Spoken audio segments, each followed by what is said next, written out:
Hey, what's up, guys? It's Gunthug here, bringing you some Week 3 PSL action between NikhilR and SweetForU. Now, the teams here, SweetForU is on Team Mountain. I know, going into the match, already at a disadvantage. And Nikhil over here is on Heroes of Light. Now, this is a great matchup. I'm pretty sure this is Sweet's first week in DPP for Team Mountain.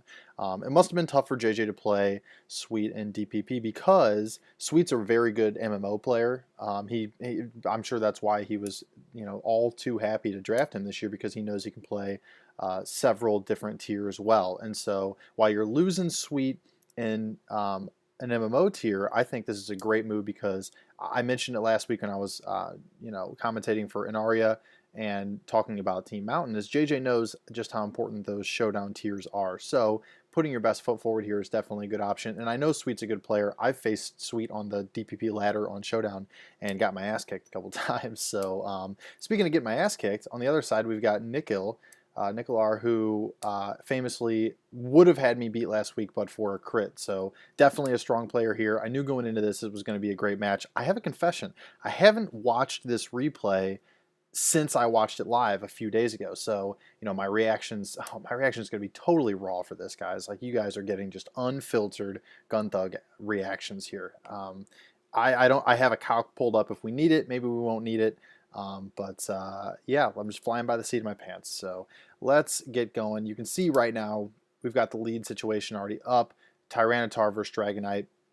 If you saw my match this week, you know that I love Tyranitar lead. I think there's a lot of different things it can do. I don't think it's all that popular of a lead. I mean, it is definitely a viable, very solid option for a lead, but I guess the reason you don't see it quite as often as a lead is because if you use it as a lead, you can't use it as one of the many other roles it fills very well in this metagame. You can't use it to pursuit trap.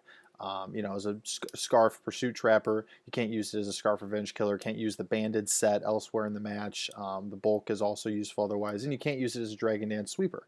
And I'm not saying there's a sort of a hybrid set, but generally when you throw a T-Tar in the lead spot, you're kind of sacrificing that T-Tar to get rocks up or to do a different job.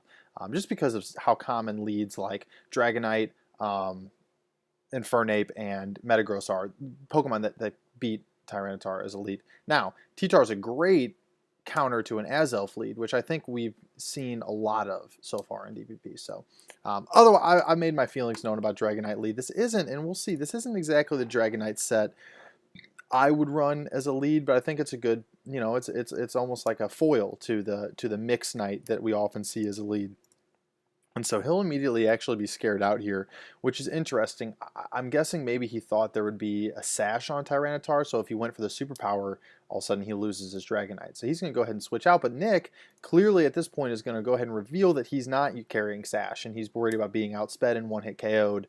And that's a valid concern. It may be lead Shuka T-Tar, like a bulky one, or it may just be leftovers just for longevity. So he's going to come out too. He's going to go to Gara. This ends up being a favorable switch for Nick here. Each of them switched as if the other was going to stay in and attack. And so Nick was kind of lucky to come out on top here, but that's how it goes. He's got his Dragonite in. This is always an interesting matchup when you see Hippo versus Gara, is because a lot of Hippos carry Whirlwind, Roar. So do you stay in and prevent the setup by Gyarados, an extremely scary setup Pokemon, or do you? But at that point, you're risking a waterfall right to the face. I mean, you guys have seen, hopefully from my matches, what Choice Band Gara can do. So luckily, this is an easy decision for Sweet because he's carrying Slowbro. Remember, something interesting to note is that Gyarados does not get Crunch in Generation 4. The ability for Gyarados to learn Crunch actually comes from, I believe, a Gen 6 Egg move. And so while we have access to Crunch in PokeMMO, Gen 4 does not have access to Crunch. It's something I kind of want to talk about real fast. I hate to derail this, but there are some very interesting differences where MMO is actually further ahead than Gen 4, even though we are a Gen 3 game running without even a lot of Gen 3 Pokemon, and therefore all of Gen 4 Pokemon, we are ahead in several key mechanics. I think it was brought up in the chat during my game, and I think these mechanics are huge. It would be really awesome if there was a Gen 4 meta with updated mechanics like MMO has. Hint, hint, that could be MMO's meta if we would get Gen 4 Pokemon and the legendaries. These things include sleep. I believe that we have a cap. We have a higher cap or a lower cap on sleep turns. Critical hits are 2 times damage instead of 1.5 times damage in Gen 4. We corrected that to the Gen 6 mechanics. I say corrected because it's ludicrous that critical hits would do double damage. And paralysis. You can paralyze electric Pokemon in Gen 4, and you cannot do that obviously on MMO.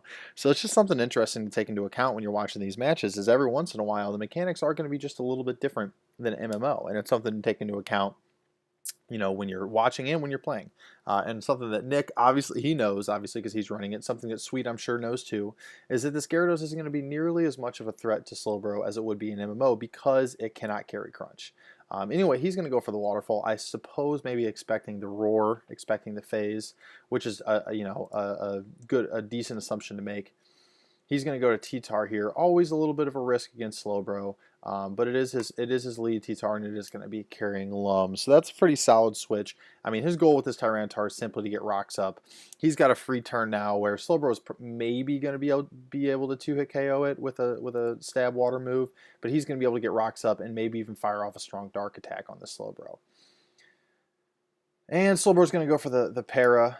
That's definitely going to make this Tyranitar a lot more manageable, although, I mean, I doubt it's running all that much speed in the first place. Maybe he was thinking another switch was coming, and then Nick picks a great time to get Breloom in there, because Slowbro is obviously not going to Psychic on Tyranitar.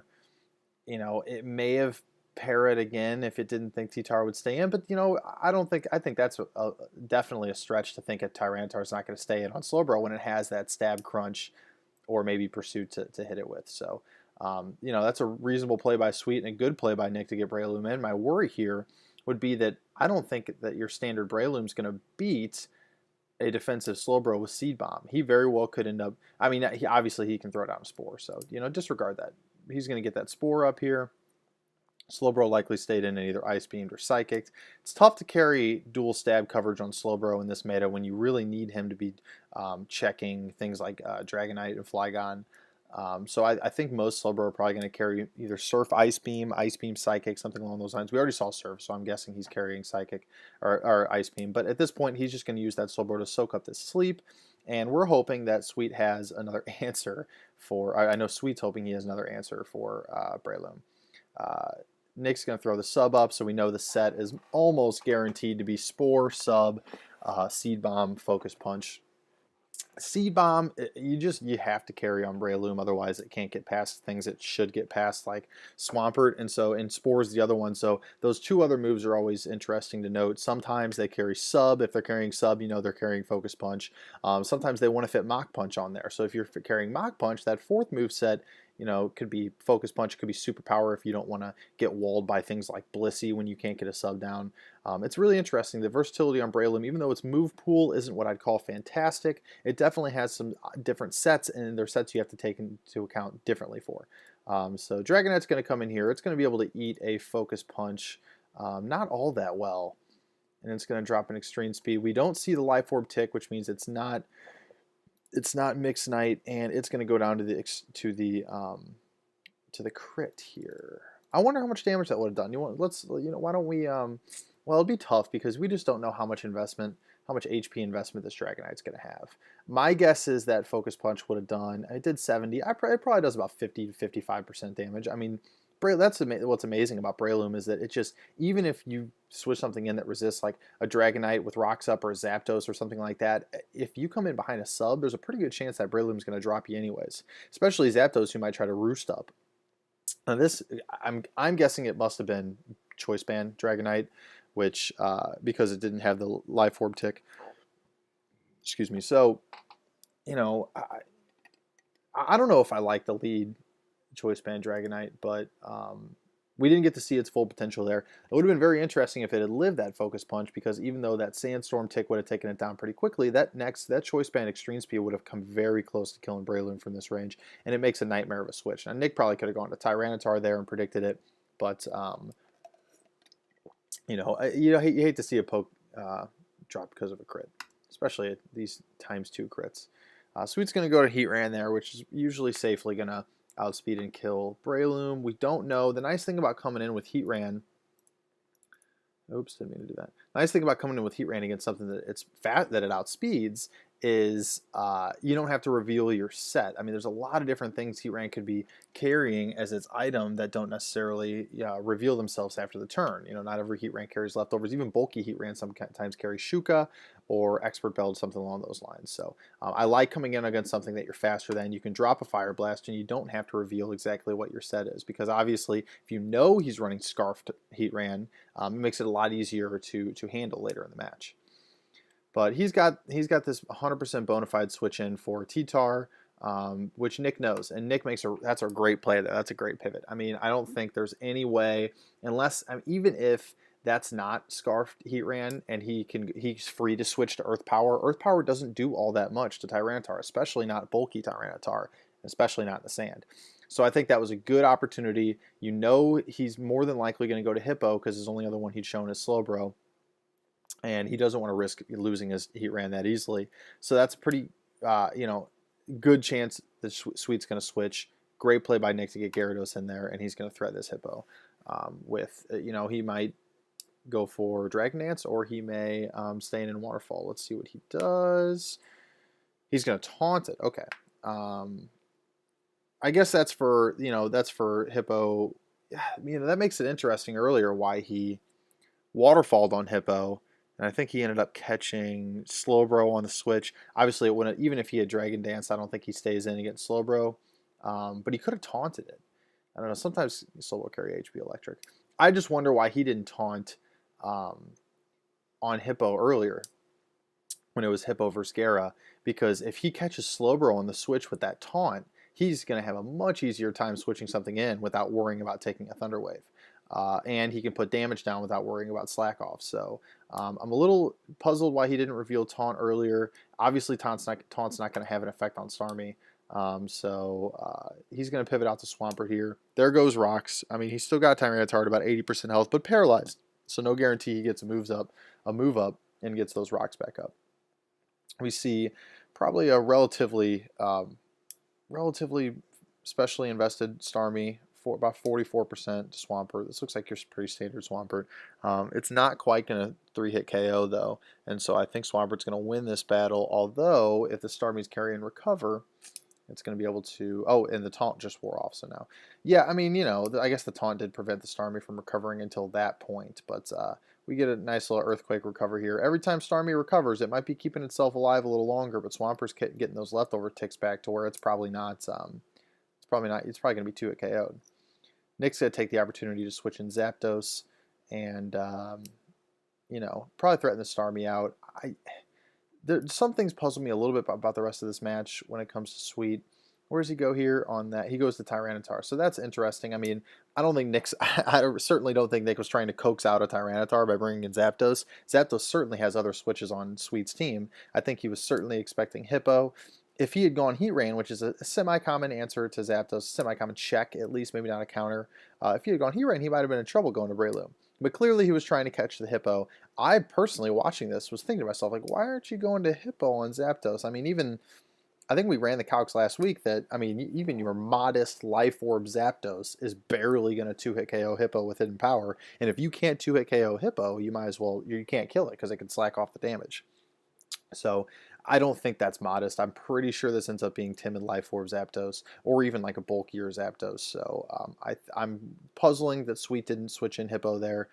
Nick probably thinking the same thing. Tyranitar is forced to Ice Punch there because the last thing you want is to give Breloom that sub. And he doesn't do all that much to Gyarados. Decent HP investment on this Gyara. He's just going to Waterfall here. I think at this point, Sweet knows that Starmie's probably a safe switch. See, carrying Starmie and Slowbro, they're the same exact typing. Sometimes I wonder. They actually can do the same job. I'm pretty sure Starmie gets Thunder Wave. They do a similar job. It seems maybe a little bit redundant. Obviously, Starmie is going to spin, whereas Slowbro can't spin. But I think if he was running a nice bulky Starmie, he may be able to pivot Slowbro out with something else a little more offensive. I mean, we're looking right here at a pretty bulky, maybe a bulky offense bordering on stall. I don't know. I wouldn't call it stall, but it's definitely bulky offense. His aim is to wall break and kind of draw matches out and finish with what I'm guessing is Dragon Dance Tyranitar. And so I wonder if Slowbro maybe could be switched out, or even Starmie switched out for a Pokemon that would kind of help further that goal a little bit more. As we see, Zapdos is going to come in with 37%. Or take 37% from that Surf. I think that is a bulky Starmie, actually. I think we'll see later. I believe Nick's last is a Tentacruel. I hate to spoil it for you guys. And I think we'll see later how bulky that Starmie is. So, yeah, especially in that context, I don't know if I agree with carrying a bulky Starmie and a Slowbro on the same team. Maybe you guys can let me know when I post this or in the comments, if I'm missing something here. But I just feel like that's a team slot wasted. Nick makes it. Let me see. What did Nick do there? Jeez, I'm talking so much I can barely even pay attention here to this first time I'm watching. I think he knows Starmie's going to be threatened out here. I think he's still really expecting that Hippo to come in because, it's just so difficult to freely Thunderbolt with that Hippo lurking in the background. And he's going to go to Breloom again, hoping for to get Hippo. Again, he catches T-Tar, which isn't bad. There's definitely nothing wrong with expecting Hippo and getting Tyranitar with your Brillium because you get another free turn. Although, no, this is Scarf T-Tar, so he can drop another Ice Punch. Something he needs to be wary about. I don't know if the Starmie had shown all 4 of its moves yet, but if Starmie was carrying Ice Beam is definitely a legitimate possibility to hit Zapdos. If he didn't know if it was bulky or not yet, it outspeeds Zapdos. So, playing with fire there, but Nick knows that, and Nick, stays in, eats up this Ice Punch, but 5% is unfortunately the magic number. 6% on those Sand Ticks, sometimes 7. I've seen my Pokemon go down at 7. And he's going to lose Breloom, and that's huge. When you've got a bulkier team like this, a team that, I think we can probably rule out Scarf on the Heatran at this point because he's carrying Scarftar. It's possible. I don't know. We'll see what happens the rest of the match. But, you've got a lot of Pokemon where Breloom can potentially set up on. And, we got a sleeping Slowbro and threaten greatly. So to stay in when you're pretty positive that's Scarftar. I knew it was Scarftar because he Ice Punched on Breloom earlier. I feel like you don't stay in an Ice Punch there unless maybe he was just trying to break the sub. So, yeah, I don't know. It's tough to throw a Breloom away against a team that looks like this, and I think Nick's probably kicked himself a little bit for that. But he's going to go Swampert here. We're going to get another Swampert Starmie duel.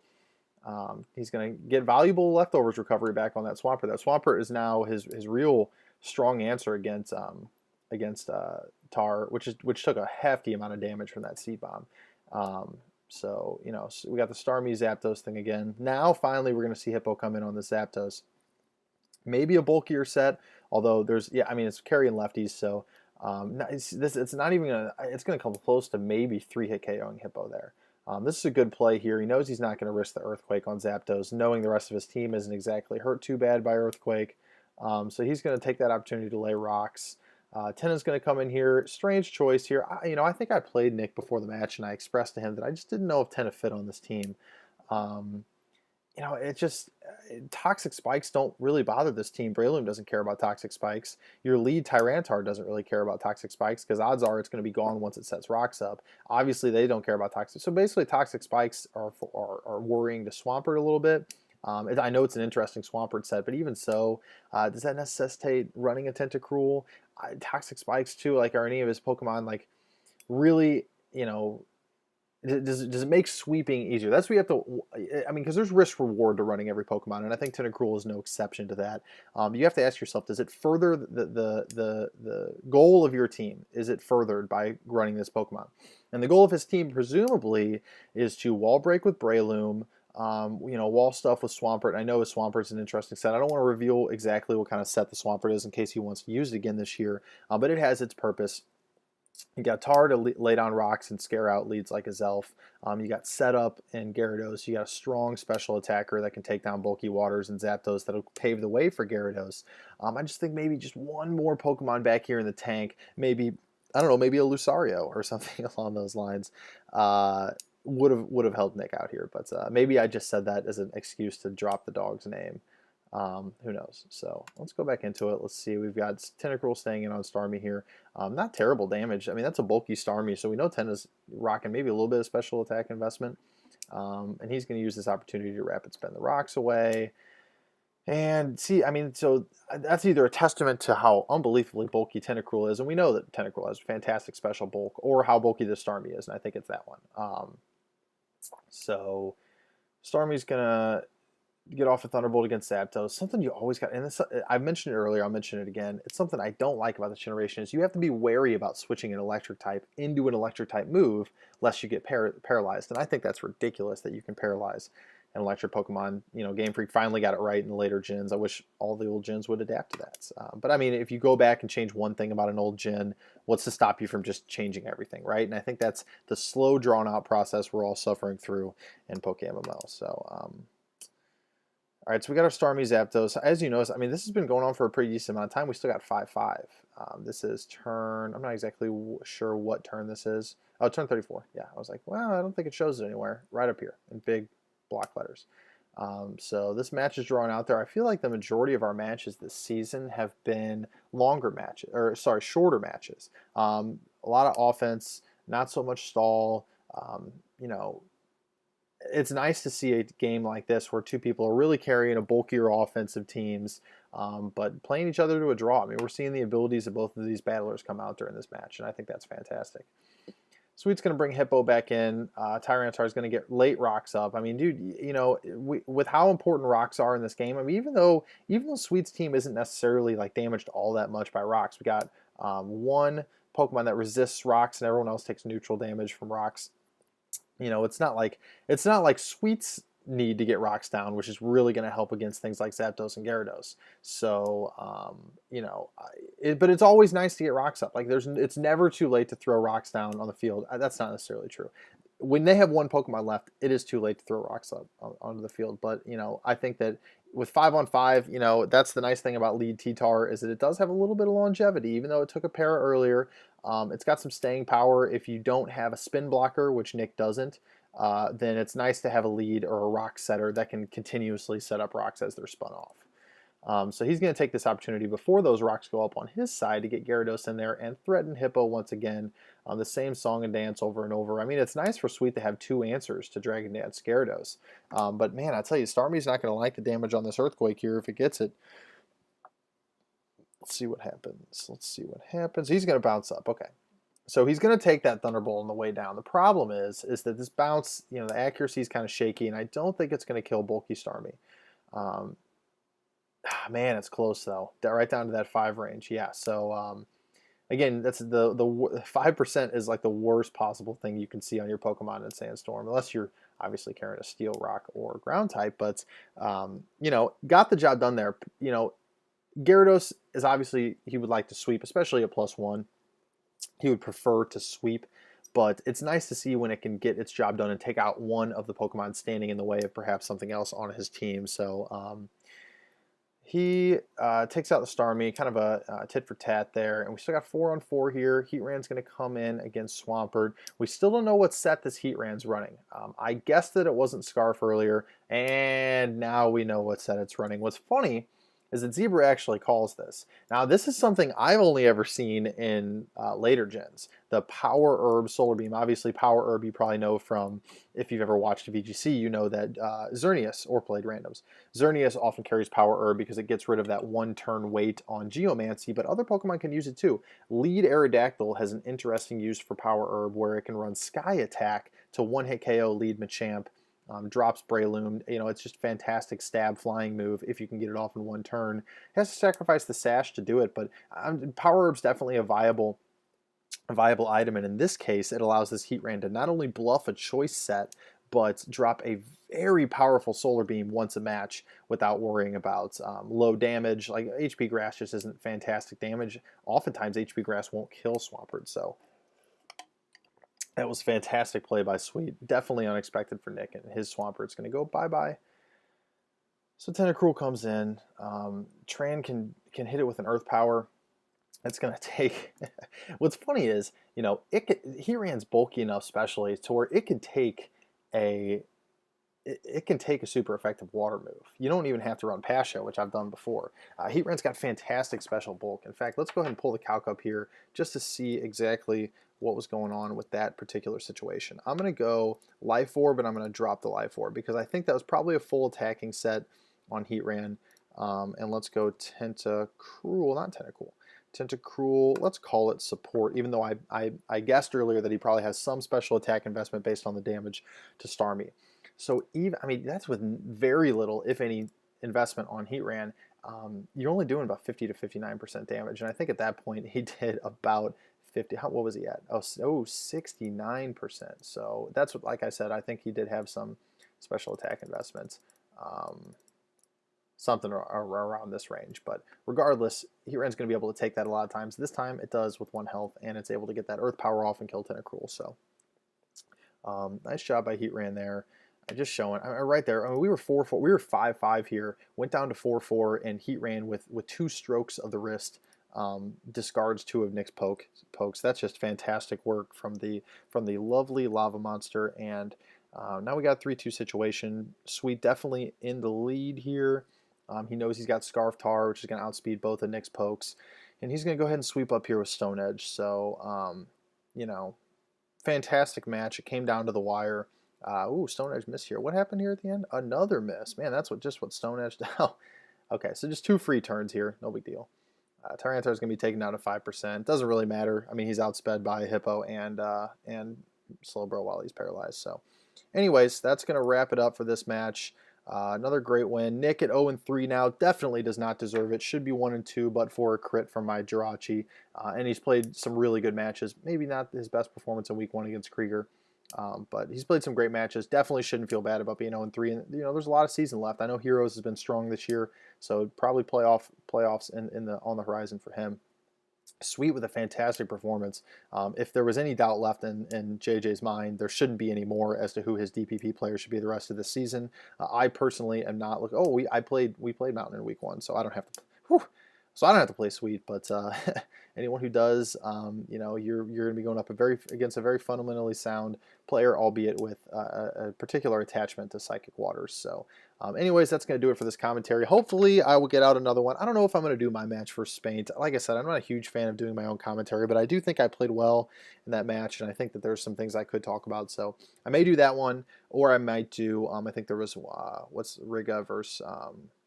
Oh no, I think I have a few more to choose from because we have the legendary Robo Fiend match from last night. I don't think I'm going to comment on that one though. Robo knows what he did wrong there, and so yeah. Anyways, I know I've got another commentary to get out to you guys, and I'm going to try to do that as soon as possible. But until then, thanks for listening. I will see you guys next week.